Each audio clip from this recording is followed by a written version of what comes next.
Picture this.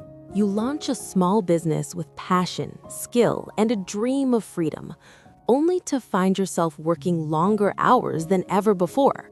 The phone never stops ringing, the emails pile up, and suddenly the business you created to escape the grind becomes a cage of your own making.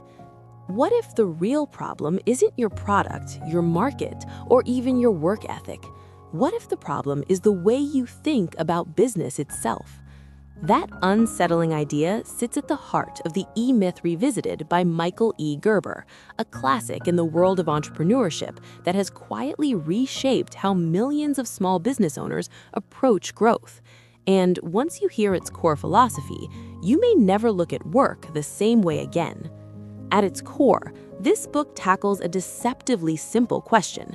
Why do so many small businesses fail even when they're run by talented, hardworking people? Gerber calls this the entrepreneurial myth, or the E-myth. The myth is the belief that if you understand the technical work of a business, like baking bread, fixing cars, or designing websites, you automatically know how to run a business that sells those things. But according to Gerber, that assumption is exactly where things go wrong. Through a story-driven explanation, the book shows how many entrepreneurs accidentally trap themselves by becoming the technician inside their own company. They're great at doing the work, but they never build the systems that allow the business to grow beyond them. And that's the moment the dream begins to collapse, because a business that depends entirely on one person is not truly a business at all. It's just a job wearing a slightly fancier title. So what will you actually learn from this book? First, Gerber introduces a powerful idea. Every business owner must play three roles: the entrepreneur, the manager, and the technician. The entrepreneur dreams about the future, the manager builds structure and order, and the technician does the actual work. Most small businesses, he argues, are dominated by the technician, and that imbalance leads to chaos. Second, the book reveals why systems, not talent, are the true engine of scalable success. Think of companies that deliver the same experience every time you walk in the door. That consistency isn't magic, it's systems. Gerber explains how building processes for everything, from customer service to operations, can transform a fragile business into something that runs smoothly even when the owner isn't present. Third, you'll discover the concept of building your company as if it were going to be franchised, even if you never franchise it. This means documenting how everything works, simplifying tasks, and designing a business that ordinary people can operate with extraordinary consistency. When that shift happens, something remarkable occurs. The owner stops working in the business and starts working on the business. And that change can mean the difference between burnout and freedom. Now, let's talk about what makes this book so powerful. One of its biggest strengths is clarity. Gerber as a way of turning complicated business ideas into simple, memorable frameworks. Even decades after publication, the lessons still feel relevant, especially in a world where many people are launching startups, freelancing, or building online businesses. Another strength is the storytelling. Instead of reading like a dry business manual, the book walks you through real-world scenarios that make the lessons feel practical and relatable.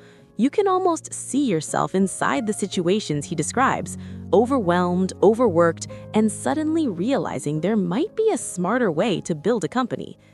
But the book isn't perfect. One common criticism is that some examples feel repetitive. Gerber revisits the same ideas from multiple angles, which can make parts of the book feel slower than necessary. And for readers looking for step-by-step tactical instructions, marketing formulas, financial spreadsheets, or operational templates, the guidance here is more conceptual than technical. Still, those weaknesses rarely overshadow the core message, because the real power of this book lies in a single mental shift. It forces you to ask, are you building a job, or are you building a system that creates value beyond you? So, who is this book perfect for? If you're a small business owner, a freelancer trying to scale, or someone dreaming of starting a company in the future, this book can be eye-opening. It's especially valuable for people who feel trapped in the day-to-day grind of running a business. But if you're already running a large corporation with sophisticated management systems, or if you're looking strictly for advanced financial strategies, the ideas here might feel foundational than revolutionary. Still, there's a reason the E-Myth Revisited continues to show up on nearly every entrepreneur's reading list decades after it was written. Because once you understand its central idea, you start noticing it everywhere in failing startups, overwhelmed founders, and businesses that never quite escape the owner's shadow. And that realization alone can change how you build your future. If this quick breakdown sparked your curiosity, the full audiobook goes much deeper into the systems, philosophy, and real-world thinking behind Gerber's approach. You'll find a link in the description where you can explore the audiobook version and support the channel at the same time. Because sometimes the most powerful business lesson isn't about working harder. It's about designing a business that finally works for you.